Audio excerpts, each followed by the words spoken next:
எல்லாருக்கும் வணக்கங்க. இன்னைக்கு எல்லோருக்கும் ரொம்ப பிடித்தமான தேங்காய் பால் சின்ன குழந்தைங்க முதல் பெரியவர்கள் வரை எல்லாருமே எடுத்துக்கலாங்க. இது முக்கியமாக பெண் குழந்தைங்களுக்கு ரொம்ப ரொம்ப நல்லதுங்க.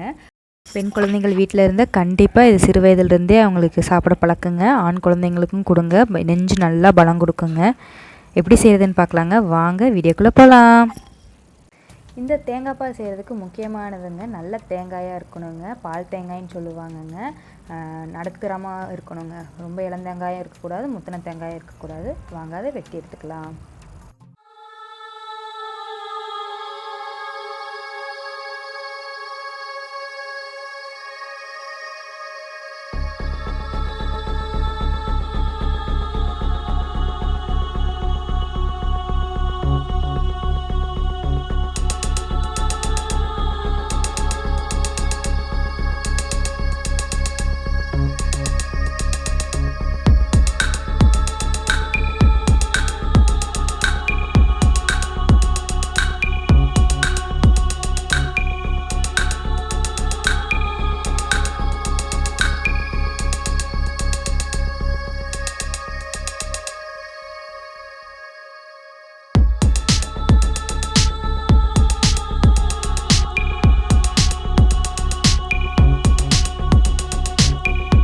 ரெண்டு தேங்காய் எடுத்துருக்குறேங்க. சின்ன தேங்காய் இருந்தனால நீங்கள் பெரிய தேங்காய் இருந்தால் ஒரு தேங்காய் எடுத்தால் போதுங்க.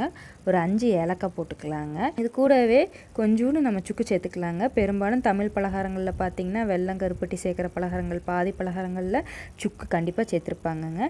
இப்போ இந்த 3 பொருட்களை நல்லா மைய அரைச்சிட்டு வந்துடலாங்க. இது பாருங்கள், அரைச்ச விழுதுலேருந்து நம்ம தனியாக தேங்காவை இந்த மாதிரி பெரிய வடிகட்டியில் போட்டு தேங்காய் பால் எடுத்துடலாங்க. ரொம்ப தண்ணி ஊற்றி அரைக்க வேண்டாங்க. இந்த தருணத்துக்கு இருக்கிற மாதிரி பார்த்துக்கோங்க.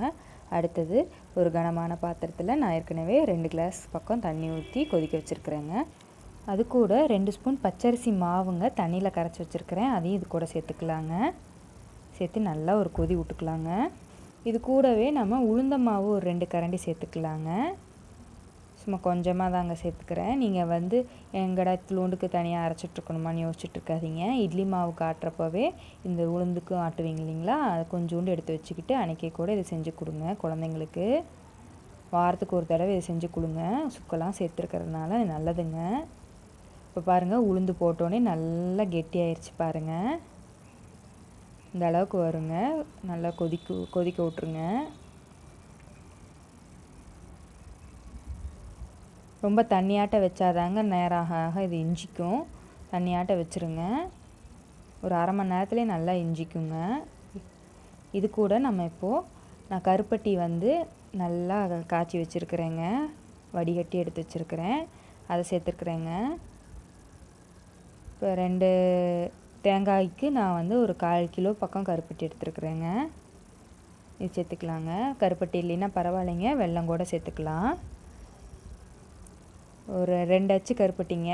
வெல்லமாக இருந்தால் ஒரு உருண்டை வெல்லம் சேர்த்துக்கோங்க. அங்கே பாருங்கள், வெல்லம் போட்டோன்னே நல்லா இதாகிடுச்சு பாருங்கள். உளுந்து நல்லா வெந்துருச்சுங்க. இப்போ நம்ம அரைச்சி வச்சுருக்கிற தேங்காய் பாலை இது கூட சேர்த்துக்கலாங்க. சேர்த்து நல்லா கிளறி விட்டுக்கலாங்க, கட்டி பிடிக்காமல்.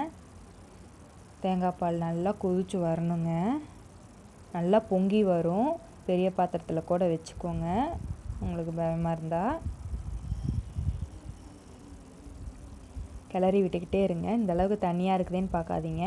கொதிக்க கொதிக்க அது நல்லா இஞ்சிக்குங்க. பாருங்கள், நல்லா பொங்கி வருது. கிளறி விட்டுக்கிட்டே இருங்க. லோ ஃப்ளேமுக்கு வச்சுக்கோங்க. எப்போது பொங்கி வரப்போ சிந்திராதீங்க.